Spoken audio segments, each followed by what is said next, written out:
everybody, this is the Mrs. Wolfie here from our Half Acre Homestead. It is Wednesday night, the 19th of December. Now, this weekend I've got a lot of family coming. My son and his girlfriend are coming. My mother-in-law is coming with her husband and my sister-in-law. So this little house does not hold that many people very easily. So on Sunday, while Howie and Briar do their Christmas shopping, I'm going to have a gingerbread building party with all us girls. So I'm going to pre-make the gingerbread, and we're going to do that tonight, and we're going to bake it off tomorrow, and I'm going to pre-make the royal icing tomorrow. And we're going to have it all ready so that all we have to do is assemble on Sunday. Now, I haven't made gingerbread in years. Almost forgot my spatula. I'm not wearing my fancy apron because it's the end of the day and this shirt's going in the laundry anyway. But first, I have to use a recipe because it's been a long time. What is it, dear, 3 or 4 years since I made gingerbread? So, we are going to start with our butter. Now, it calls for, this recipe calls for brown sugar. And my brown sugar, if you remember from the Millionaire Squares, is hard. A half a cup of brown sugar, and I put it there because it's hard. So I put it in the coffee grinder and it came out like powdered sugar. So I have half powdered brown sugar and half white sugar. But first, we want to put 3/4 pound, or I'd say 1.5 cups of butter in the mixer. Whoops, we'll save that for the second batch. And I am making 2 batches because we're gonna do some fun stuff. We want 1.5 cups of sugar. It can be brown, it can be white, it doesn't matter. We're going to put molasses in there anyway. So this is 1/3 of a cup measure, so 3 of these will make a cup.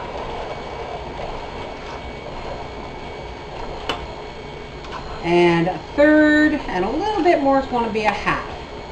We'll get that mixing. And you want your butter soft, as always, folks, because you want it to cream together. We're going to help it along the way with 1 cup of molasses. I know everybody gets all excited because our molasses comes in these cartons. One of these cartons happens to be almost a little over 2 cups. So almost 1/2 carton. Oh yeah, now that's looking beautiful already. And we're going to beat in 3 eggs.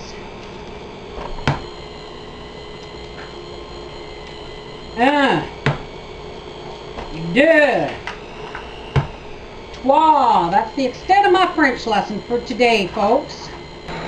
Oh, I almost forgot the vanilla. And there is 2 teaspoons of vanilla. Now we want 6 cups of flour, which is 18 of these, but we'll figure it out. 1/2 of what's in this bowl is pretty much what that's going to be, because I've pre-measured for 2 batches. So we're just gonna, woo, what a mess I'm making. And Papa just swept the floor for me. And into this, we're gonna put in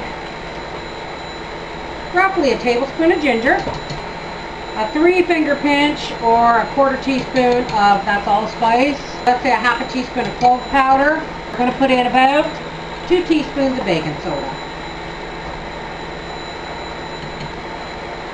Now this is not a measuring spoon, folks, I'm guesstimating. And I'm just going to stir this in. And make sure I got all my ingredients. No, I don't. We want some salt. You always put a little bit of salt in with your sweet stuff, as Atticus 9799 will tell you. Salt brings out the flavor of sweet. Oh, wow. Can you smell that, honey? And he has no nose. Years of being a body man. Alright, we're going to turn it up a bit so that it gives it some more power to mix. I'm wearing half the ingredients. You know, I almost cheated, folks. I almost bought the pre-made kit. Not the kit, just the gingerbread, pre-cut gingerbread. Oh, slow down there, cowboy. He's getting all excited. But you know what? You know, I forgot that how easy gingerbread really is to make. Wow, that's shaking the floor. Can you feel it?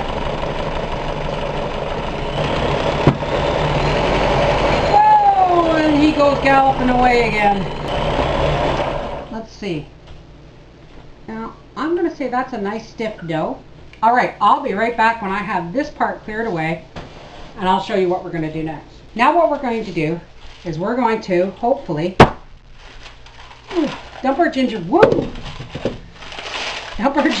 out on a piece of parchment.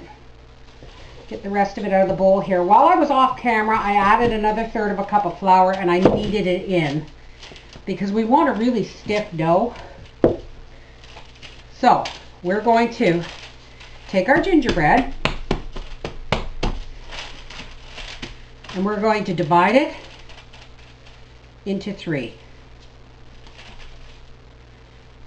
And when my mother-in-law moved out of her apartment, she gave me all these plastic bags. Now people will say put it in plastic wrap. Well, you go ahead if you want, but I don't actually have plastic wrap. So what I'm going to do is I'm going to just put it in these plastic bags, and we're going to put this in the fridge. We kind of want it in a disc shape so that it's going to be easy to roll. So let's just pat this down some. Disc shape, square shape, doesn't matter.